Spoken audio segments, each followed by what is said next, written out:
I grow up, I'm gonna be a doctor, a mom, and a doctor. I want to be a famous soccer player. A fisherman. I want to be a fighter. I want to be a scientist. When I grow up, I'm gonna be a teacher. A vet. I might want to be a police girl. Dentist. When I grow up, I want to be a prospector. A plane flyer. I want to be a veterinarian. A helicopter flyer. I would like to be a teacher, maybe. A taxi driver. I want to be a computer programmer, like to make video games. I want to be an architect. I want to be a singer. Superhero. Another veterinarian. Another doctor. When you look into these faces, it's pretty easy to realize each one is someone's precious child. Someone cares for them, someone values them, someone wants them to be happy and find fulfillment in their life. To them, work is gonna be fun. They'd never dream that work might be a dismal existence where they're micromanaged into a state of oblivion. Because they feel valued, appreciated, cared for. They have no reason to believe that somebody'd go out of their way to make them feel less than that. So what happens? Why is it when we go to work, most employers don't think of us as precious or valued? Instead, we are what we do. We are functions rather than people. We're expendable. We don't really matter. Wouldn't it be great if we lived in a world where, wait for it, everybody matters.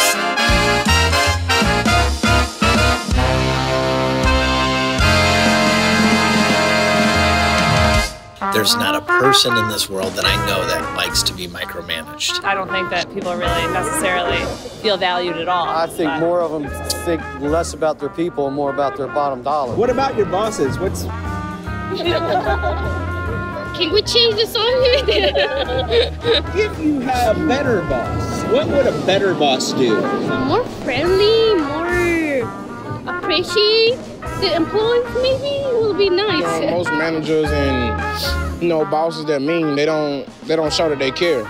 That's really how they are. If you care for them, they feel something for the company, and it's not just I'm working. I'm working for someone that actually cared for me when I needed someone to care for me or something like that. My company's been good to me, but they drop me if the dollars and cents aren't there. But I don't blame them for that. That's business. That's America. Anybody that's got a job they complain about, they need to go somewhere else because that's not good for your health. And a lot of people are doing just that, leaving.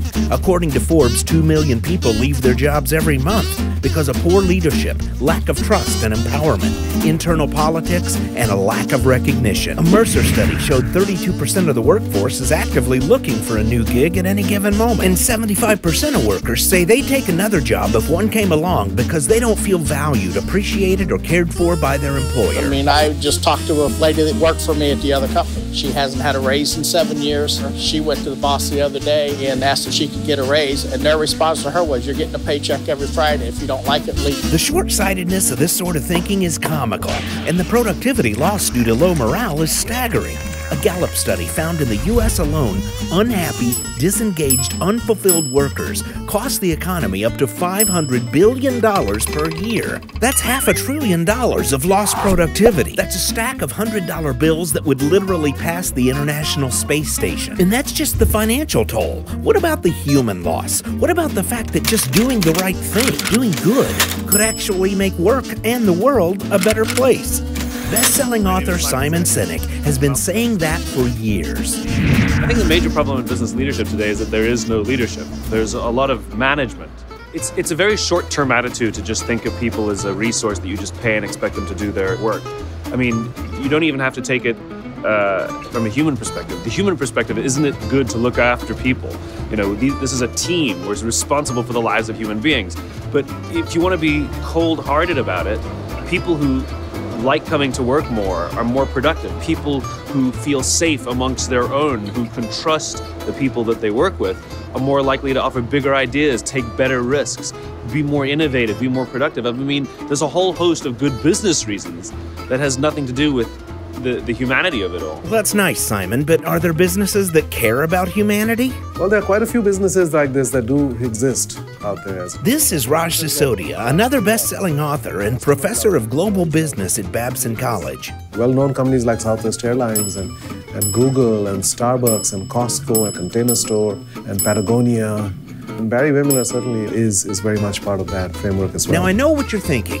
Who is Barry Wehmiller? But it's not a who, it's a what. And chances are you come in contact with something made by a Barry Wehmiller machine every single day.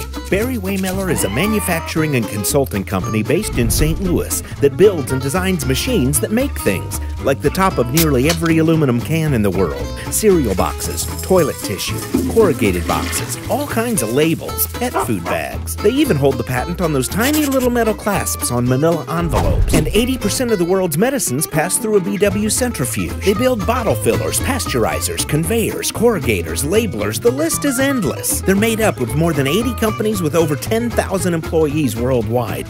Around the year 2000, they came to the realization that the most valuable part of the company wasn't their manufacturing or consulting, but rather their people. And leadership, not management, was going to make the difference. This guy is Bob Chapman, Barry Wehmiller's CEO.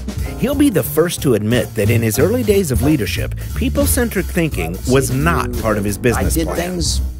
I was a nice guy, I had a positive attitude, but I wouldn't say to you I was sensitive to the impact of my initiatives on people. It was about numbers. I came from accounting and MBA programs, and it's all about building shareholder value, not human value. So my early days were very traditional. If you had to let people go or fire people, you did it. I mean, that's what you do in business. You know, that's business.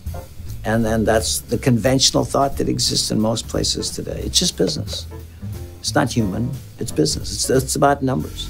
How did you feel working for that company? Like a miserable little pissant. Like a number. Yeah, like a number. Like a number or a prisoner, really. Like a number is how most of the employees of Barry Wehmiller felt for the majority of its life before they changed their rudder and began to put people in the forefront. To better understand where this company is today, it'll help to know where it came from. This isn't some Silicon Valley startup. The Barry Wehmiller Company dates back to 1885. Grover Cleveland was president. Carl Benz was about to patent the first automobile. Charles Dow was publishing the first Dow Jones Industrial Averages. And Thomas Barry opened a machine shop in St. Louis, Missouri, soon to be joined by his brother-in-law, Alfred Wehmiller, founding the Barry Wehmiller Machinery Company. From bottle washers and conveyor systems to pasteurization machines, most customers were from the brewing and beverage industries. So dependent on brewing, Prohibition should have been the end of the company, not to be outdone by the Great Depression. 'Twas a constant cycle of survival without thrival. Is thrival a word? Now fast forward to 1950. In 1950, Bill Chapman, Bob's dad, an accountant from Arthur Anderson, comes aboard as general manager and treasurer, bringing experience and leadership. His influence grows, and by 1953, he's named president. A decade later, ownership of the entire Barry Wehmiller Company passes to the Chapman family. Meanwhile, Bob attends college and then grad school. He works at Arthur Anderson and then Price Waterhouse. And in 1969, his dad asks him to come work for Barry Wehmiller. He accepts and works alongside his father for 6 years until one morning in 1975.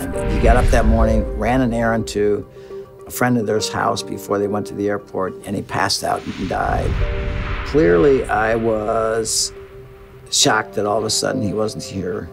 And I think motivated by my dad's sudden death, the fact that I felt his hard work to try and build this company that I'd grown to appreciate fully, a sense that when it happened, I was ready. You know, I was ready to take command.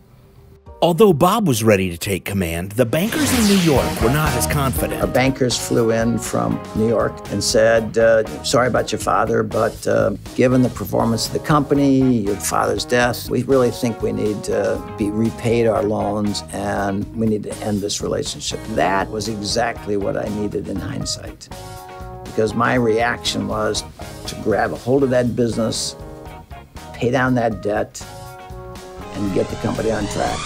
The next 9 months resulted in the most profitable year in the history of the company.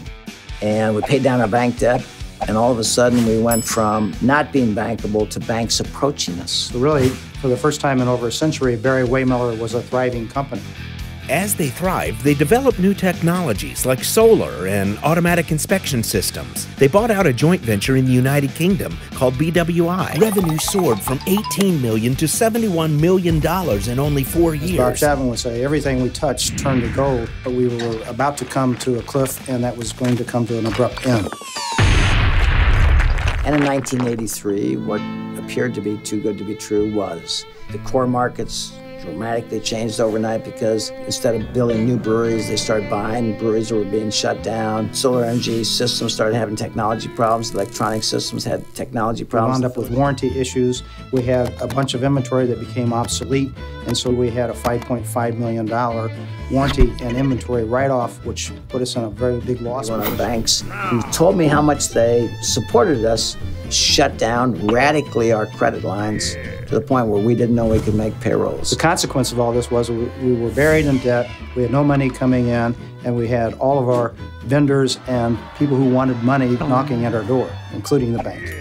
So as one of our last resorts during this period of time, we looked to an asset-based loan. This is certainly not something that you'd want to do normally, because essentially what you're doing is you're pledging all of the assets that you have to this loan, and they're giving you a ceiling in terms of what they'll lend to you. We begrudgingly went that direction because we really had no other opportunity. I just walked around the table and signed hundreds of documents that basically said, if you ever hiccup, your business is ours. Now, it was my only chance to get out of jail free, so I would have signed anything. So I actually had money I could pay a bill. So as time went on, we continued to survival mode on a day-to-day basis, and certainly that wasn't providing us a mechanism that would put us in a place where we were stepping above it and we were able to flourish once more. I went to my finance team and I said, we've got to do acquisitions to create a future. And my finance team looked at me and said, Bob, great idea. We only got one problem, Bob. They said, Bob, we don't have any money. And I said, don't tell me what we can't do. I didn't tell you we had to have money. I told you we need to do acquisitions because that's the only way we're going to be able to create a future for our people. So, what kind of company do you buy when you have no money? Companies that nobody else wants. So, over the next few years, they acquired several small companies.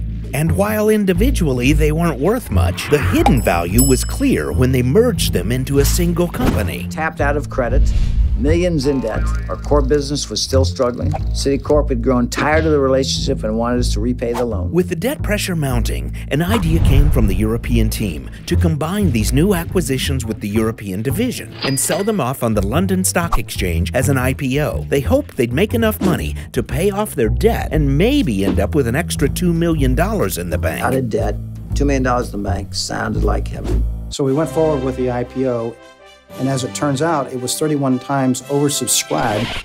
So, if you're new to multinational business deals, 31 times oversubscribed means that they expected a certain number of buyers. But that number was 31 times larger than they anticipated. To make it even more simple, this was a really, really good thing for Barry Waymiller. Go ahead, Mike. Back the money and net of taxes, we wound up with approximately $28 million in the bank, well in excess of the $2 million that we anticipated.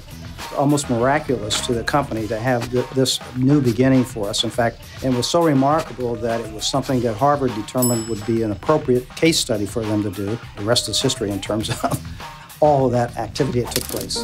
This was a new era for Barry Waymiller. Bob and his team were on a mission now to design a company that could thrive even in the tough times. So we designed a business that had balance of markets, products, technology, aftermarket, new equipment. We designed it, and then we went out and looked for companies that allowed us to achieve that. And so we began doing acquisitions with a clarity of exactly of this balance that we never had before. But now we had the luxury of cash, experience, and credibility. So at the time, the leadership team was looking for companies to acquire, and they were companies that needed help because we had the experiences of the 80s, and we felt that that was value that we could bring to companies, but also ones that added to what we were already doing. And when you get into an acquisition, probably your greatest anxiety occurs as soon as the seller says yes, because then the reality sets in of, I hope we know everything that we need to know to be successful with this acquisition. You know, when the acquisition was announced, of course, there's a ton of concern. Everybody was sick of losing. I can tell you that. It was a deflated, demoralized team here. This acquisition was absolutely the best thing that could have happened. It is not the same company as it was prior to Barry Wehmiller in a very positive light. Our group was going through bankruptcy, and before we knew about the acquisition, it was a very scary time for us. This is a small town. So when Barry Wehmiller came in and made the acquisition, I personally believe that they saved Phillips. Saving a town is a pretty lofty statement, but it was through acquisitions like the one in Phillips, Wisconsin that challenged Bob and his team to realize a greater sense of responsibility for their rapidly growing number of employees. What I realized is that everything I learned about being a good parent was about leadership. Everything I learned in business school was about management. Everything I learned was wrong in terms of the relationship I had with the people in our organization. We were so shaped by a series of experiences that really made the company what it is today. From the late 1990s to early 2000s, 3 different experiences began to shape my view of how we could be better stewards of people's lives. What we call the sort of why can't business be fun movement. He had completed an acquisition and he was in a new facility, saw people in the morning talking around coffee, talking about March Madness, and then he watched them walk back to their offices as it got closer to 8 o'clock, and he watched the energy and the enthusiasm drain out of their bodies, and he just kind of asked himself, why can't business be fun? Why do we call it work? Why do we call it a job? Why can't it be fun? Talks about sitting in church, and the rector of his church, Ed Salmon, who we found so inspirational. He's sitting there feeling in awe of how Ed was able to touch the lives of the people in their congregation. And what he realized was that he said, wait a minute, we have a bigger congregation at Barry Wehmiller than he does, and we touch their lives not 1 hour a week, but 40 hours a week or more. So if we use that time we have people in our care to help shape their life and give them a chance to be who they're intended to be? So that was really the beginning of a huge transformational learning experience for us as we started to see the true power of our leadership in business.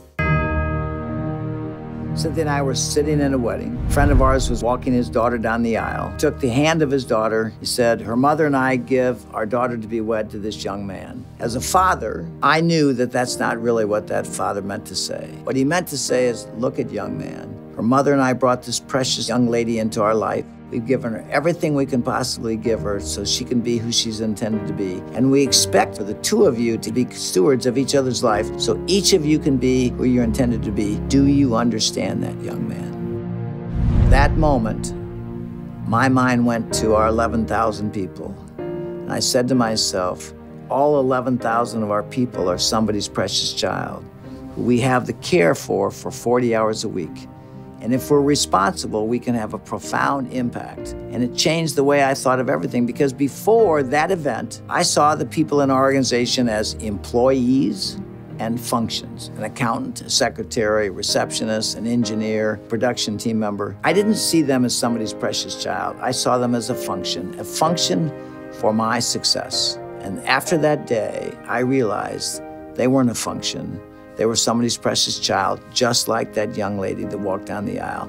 And our responsibility is to be a good steward of that life while they're in our care. So we had realized the power of writing down what we wanted our company to be in our vision and putting that down on paper. And now we realized that there would be power in writing down how we wanted it to be to work here. Management suppresses people's ability. What we need to do is to allow people to rise to that. And that's what our leadership does. We don't do this to improve profitability. We don't do it to improve productivity. We do it because this is the way you are called to lead. So we really started to articulate what would it feel like to work here? What would the experience be that people had here?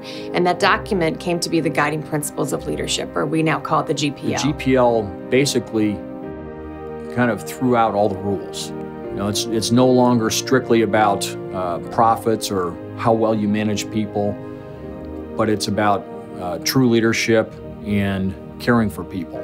The risk is if you're going to go down this road and say, we all coming together and aspiring to act in this way, and we're going to write it down on paper. This is a genie out of the bottle piece, right? You don't get it back in. You don't come back and say, oh, that whole thing where we said we want to treat everyone with trust and respect and we believe in people, you're not doing that anymore, right? You can't bring it back. This is a checks and balances that everyone gets to look and says something like, hey, if we're based on trust and respect and treating people and everyone has an equal voice, why are the first 16 rows of our parking lot reserved for vice presidents who don't arrive until this time in the morning, and I'm on first shift at 6 a.m. and I have to walk past all those empty spots when it's snowing? Great question. So we had written this vision of our culture, what we hoped it could be, the GPL, and we came back and shared that excitedly with the organization. And one of the best things that happened is that we got some very challenging feedback. Someone sent me Enron's values document. So the challenge was, and I went to Bob with this challenge and said, you know, how are we going to be any different than Enron or any of those other companies with these beautiful values? Because of the stimulation of that challenge. Otherwise, we probably would have hung it up. Because of the Enron environment, we said, I'm going to go out and speak the guiding principle of leadership and ask people to react to it. So that's what we did. And we went out and sat down with groups of about 20 people or so and started to talk to them about this vision for our culture that we had written and asked them, how are we doing against that? And boy, did we learn some things from those listening sessions. When the GPL was written, there were a lot of skeptical people that did not see that vision. A lady stood up in the back of the room and she said, I don't trust you at all, lady. And I thought about it for a second and I responded to her. I said, you know, I don't blame you. You don't have any reason to trust me. You've been through a lot. Her company had been bought out of bankruptcy. She'd seen a lot of her friends come and go. So I said, you know, we probably need to earn your trust by our actions. There's incredible power in listening as a leader to go out and really, really be willing to listen to what is on people's minds and what's frustrating them and to be willing to take action. I think that takes a level of bravery as a leader that few leaders have. A gentleman said to me, I had the opportunity, the privilege to represent the company to go install some machinery in Puerto Rico. I had an expense account. I handled myself, I think, professionally in front of the customer. When I came back, and I was walking in with one of the ladies in the accounting department, we got to a point where she turned left and went into the office. And I went forward and went into the plant, and everything changed. We were no longer equal. If she wanted to call home, she just picked up the phone and called home. If I wanted to call home, I had to get my money to go use a payphone because we weren't given the right to use company phones. We had to use payphones. If she wanted to get a cup of coffee, she went and got a cup of coffee. I had to wait until the bell rang for the coffee break. Why is it when I'm in Puerto Rico, you trust me, and when I'm in the plant, you don't? And I said, that is brilliant. You couldn't have nailed it better. We're going to change that tomorrow. He wasn't complaining. He was just pointing out as I'd ask him, where you're not living these principles. And he was brilliant in the way he expressed it. And that changed our attitude, how we were going to live these principles dramatically, because he gave us a chance to start changing, to live these principles more fully. Some of the first changes that we implemented were really basic. You think about brake bells that tell people when they can get a cup of coffee, removing those from every location. When you first walked out into our assembly area, you know, there was a caged area, and if I wanted to get safety glasses, a drill, a tap, a piece of tape, a battery for something that I needed to do my job at work, I would have to go to an attendant and actually ask them to give me that component, whatever it was. And Bob, the first thing he did when he took a tour of our shop, he says, that comes down. That cage comes down. We're gonna trust our people. And we gave him all the reasons why that's probably not a good idea. You know, our costs are gonna go up because people, you know, might take that. And he said, we'll deal with that, but that goes down. We're gonna trust our people. We now have a cafeteria that's self-serve. So not only do we trust people, I can walk over here, and if I so choose, I could steal this, and there's no cameras watching us. But we trust people that they're not going to do that. And so I have to come here and scan it.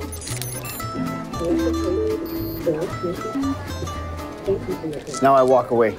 And, you know, I can tell you, we didn't even have a cafeteria, and now we have a self-serve cafeteria that's totally on our honor. Trusting people, listening to people.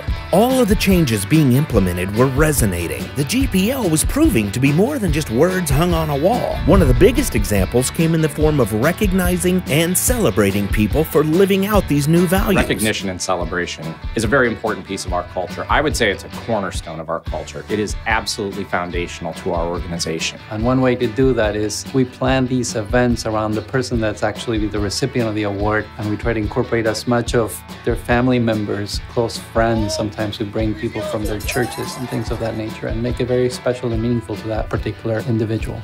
You can even see in people's faces, nobody's really expecting recognition. We do it in a big way. It's really an exercise that we do now because people want to know they make a difference. But even with the changes, the listening sessions, and celebrations, there were still many naysayers refusing to embrace the people-centric culture. I just ignored it. People-centric was just another catchphrase, you know, flavor of the month type of thing. To say that I didn't believe in it would be an understatement. I was completely against it and was actually kind of fighting against it because it didn't make any sense to me. Yeah, at first it seemed like a joke. What is this? What's this stuff? You know? Just we're used to coming here, working, doing our job, going home. That's what you do. There was a lot of skeptics, but when 2008 came around, that was the big test. Let's talk about the speed with which we are watching this market deteriorate. Down at the same time has fallen about 18%. 21%. What's happening on Wall Street? What's happening on Wall Street? It was challenging. I was looking at it going, uh-oh, where's this going now? Roughly March of 2009, we had about a $30 million order from one of our major customers put on hold because of the financial situation in the world. And we all realized that we were probably in trouble. We didn't know where the bottom was. We didn't know how long it was going to last. It's heartbreaking. I mean, you know, there goes your job. Well, you kind of figured you didn't have a job or wondering when you were going to be laid off. It was scary, you know. But you could see it happening all over the place. I mean, everybody's slowing down. Everything is slowing down. So it was pretty challenging. But I think this is where leadership occurs, even though it was razor thin. And think of like our campus in Phillips, Wisconsin, huge amount of the population that they work there. This is going to affect not just individual lives in a house here on this corner and a house over here. This is going to affect a town. I'm shaking thinking about it. It really was a scary moment. That was the first real test of whether Barry Miller would do what it said it was going to do. What would a caring family do if one of the family members was under crisis? They would all pitch together so that everybody might take a little pain, so that nobody had to take a lot of pain.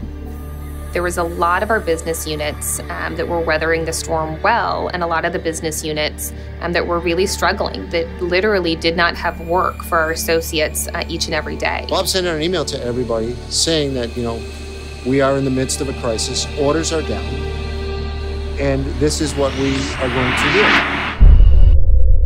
What if, instead of letting anybody go, we just gave everybody a month off without pay, and they could take it whenever they wanted to?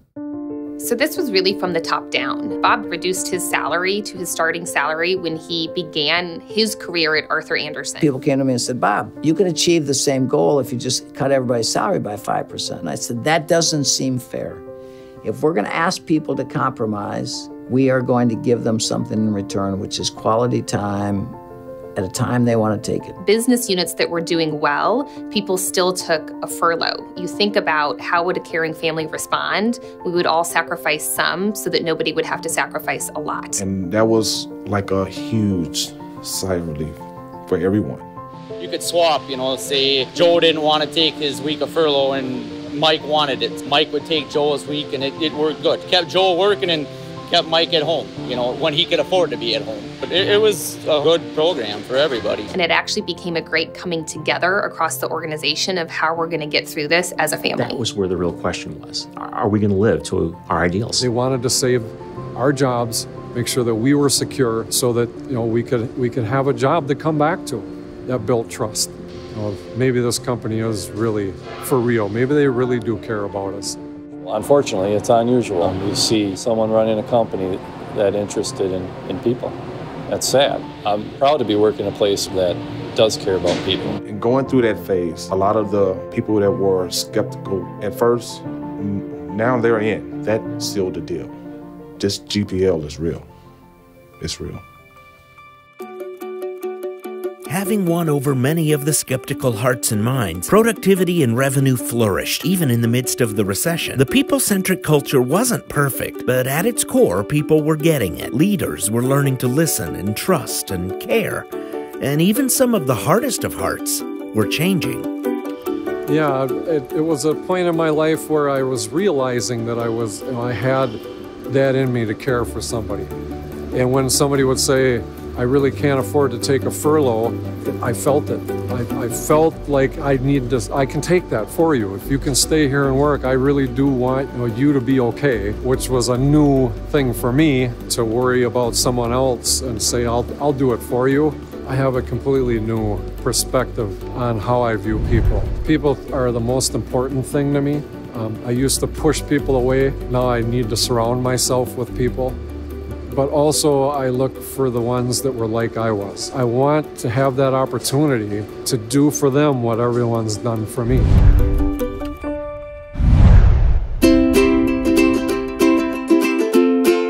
There's a lot of great examples of people doing great things to teach lean or continuous improvement outside our own organization. But as we sent people away to classes, they came back with the tools and the terms, but they didn't come back with the passion and the sense for culture and fulfillment and commitment to people that we had. We don't teach us in our schools. We obviously don't teach us in the MBA programs. And this isn't a slam on an MBA program. I think you need those quantifiable skills, but I think you also need the human skills to go along with that. You lead people. You can manage a spreadsheet. You don't manage people. No one likes to be managed. No one likes to be supervised. No one likes to be bossed. In the guiding principles of leadership, we have a bullet that says leaders are called to be visionaries, coaches, mentors, teachers, and students. And so that's why we created Barry-Wehmiller University. We wanted to create a way to share this new thought on what leadership is. Really importantly, how do we listen to our team members? We teach skills which help people empower others by listening to them. And it's an important skill to have as a leader if we are interested in touching the lives of people. Listening plays such an integral part in it. And touching lives is what it's all about at Barry-Wehmiller. Their motto says, we measure success by the way we touch the lives of people. And not just their own people, but all people, which is part of the reason they launched the Barry-Wehmiller Leadership Institute, where outside leaders from all kinds of backgrounds come to be inspired and hopefully carry that inspiration back to their own organizations. But realistically, how does that work? Do leaders really connect to an idea of putting people above profits? One of the things that people always will misquote us saying is that it's people above profits, right? And that's just simply not the way it is. It's people and profits in harmony. The biggest way that we touch the lives of our people is by them knowing that they have the security of their job tomorrow. That is an awesome leadership responsibility. Numbers are important here too, but we feel if you focus on people, if you use the ideas of people, if you give people responsible freedom, the numbers will follow. If my value is measured by the size of my paycheck, I'm not going to have a fulfilling life. If my value is measured by the lives of the people I impact, and if I in small ways have a chance to contribute to the fulfillment of others, that's something that I'm going to look back on years from now and be proud of. My dream is for my kids to one day work for a company where they will not feel like a number. You know, I want them to experience that same culture that I experienced here at Barry-Wehmiller. I want them to feel valued. I want them to feel loved. Having children whose parents work in our company also come to work in our business is one of the best compliments you can have, because it reflects the parents coming home and speaking positively about our culture and recommending that their kids actually come here. To me, it allows a thriving legacy to continue. We're far from perfect. I mean, far from perfect. We're not utopia. We aren't perfect. I don't think we want to be perfect. We're absolutely not perfect. We acknowledge it. We're trying to attack the areas that we aren't perfect. This is a journey. There may be somebody that we haven't asked to express their gifts yet. Shame on us. We will get there. We will focus on it. All we ask is that we have the time, and we ask our leaders to go out and keep on providing environments where there's trust, where there's listening, and opportunity to express people's frustrations, and that be okay. I'm happy. That's all, that's all I can say. Like I said, I'm happy. I wish I'd have been able to start here 30 years ago, but I found a company like this to work for. When you know someone trusts you, it actually raises your awareness. I mean, you're almost like you're trying to meet what they already expect out of you. Yeah, I love my job. It's a great place to work. It's a challenge. I love my job. What more can I ask for? Somebody once told me years ago, the greatest motivator is fear. And he meant in business. People need to be afraid of you and afraid they're going to lose their job. Otherwise, they won't do what they need to do. I just think that's terribly wrong. And I don't think that's where you want. You want to work, you've worked for it, and you don't work for other people like that. I think that what Bob has achieved and what Barry Waymiller demonstrates is that it doesn't all change overnight. It is a momentum. It is like exercise. It is like parenting. You know, it's hard work, and you don't always get to see the results of all of that labor and stress and sacrifice. But you get these little glimmers that you realize it's all worth it, and that's kind of the point. I don't think it's possible to overstate the importance and the power and the potential of creating a work environment where people feel valued and respected and have an opportunity to be fulfilled in their work. And it doesn't matter whether you're in a service business or you're in a manufacturing business, it makes no difference. At the end of the day, everyone wants to be part of something. And if you give me an opportunity to play a meaningful role, I'm going to give you 150%. And any organization powered by people who care and are cared for is a heck of a lot better place to work. It's a better place to buy things from. It's just a better place. The most exciting part of life is learning. And being a better listener, being a better husband, being a better father, being a better leader, being a better friend, being a better community member. I think we should all aspire to never be satisfied with where we are and always be better. And that's our whole message is to be good stewards of the lives entrusted to us. That is what leadership is. It is the stewardship of the lives entrusted to you.